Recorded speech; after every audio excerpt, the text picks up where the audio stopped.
Sabe uma coisa que a gente usa todo dia e quase nunca para pensar? O pendrive. Esse aparelhinho que a gente leva no bolso é, na verdade, uma obra de arte da ciência moderna. Ele mudou completamente o jeito como a gente guarda e carrega nossas informações. Hoje, a gente vai desvendar o universo que existe aí dentro. Olhando por fora parece super simples, né? Uma capinha de plástico, às vezes de metal, e só. Mas a pergunta que fica é: o que tem aqui dentro de verdade? A resposta é: um laboratório em miniatura, uma peça de engenharia que é simplesmente inacreditável. Ok, então vamos mergulhar de cabeça nisso. Para entender como tudo funciona, a gente vai fazer uma viagem virtual, como se estivéssemos abrindo o pendrive para explorar os componentes principais ali na placa de circuito.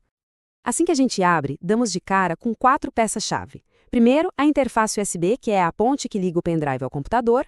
Depois, o chip controlador, esse é o cérebro de toda a operação. Aí vem a memória flash NAND, que é basicamente o cofre onde tudo fica guardado. E por fim, o oscilador de cristal, um reloginho super preciso que garante que tudo aconteça no tempo certo. Agora, de todos esses componentes, vamos focar nos dois mais importantes, o cérebro e o cofre. É a conversa entre esses dois que define a missão do pendrive, que é gerenciar e guardar os dados com total segurança. A lógica é a seguinte: o chip controlador, o cérebro, é quem manda em tudo. Ele organiza, traduz e gerencia cada pedacinho de informação que entra e sai. Enquanto isso, a memória NAND, o cofre, só tem uma função: segurar com segurança as fotos, os documentos, as músicas, tudo. Um simplesmente não existe sem o outro. Mas o mais impressionante disso tudo, a gente não consegue ver a olho nu. Chegou a hora de dar um zoom absurdo, bem lá no fundo da memória NAND, para a gente descobrir o segredo microscópico onde a mágica de verdade acontece. E aqui está ele, o transistor de porta flutuante. Essa é a peça fundamental do armazenamento. Pensa nele como se fosse um container minúsculo, mas tão minúsculo que é invisível, projetado para uma única coisa: prender ou soltar elétrons. E o detalhe, existem bilhões deles num único chip de memória. E como isso vira informação? Bom, é tudo baseado num sistema binário bem simples. Quando tem elétrons presos nesse container, o sistema lê aquilo como o número 0. Quando o container está vazio de elétrons, o valor lido é 1. E é com essa combinação de bilhões e bilhões de zeros e ons que a gente constrói tudo no mundo digital. Certo. Já deu para entender como a informação fica lá guardada. Mas e para colocar e tirá-la de lá? Como é que os elétrons entram e saem desses contêineres? A resposta é uma espécie de truque de mágica com eletricidade.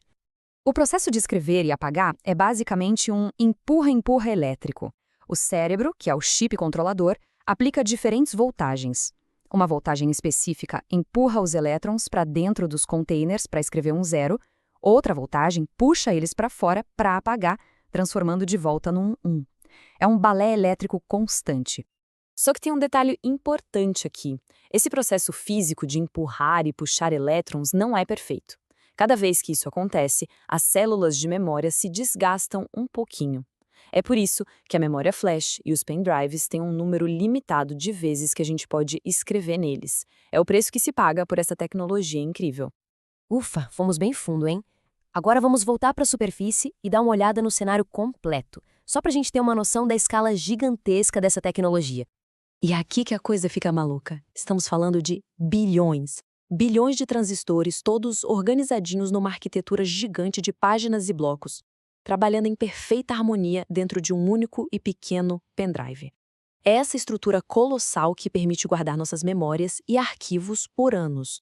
Então, da próxima vez que alguém pegar um pendrive, vale a pena lembrar desse universo que ele carrega. Fica a reflexão.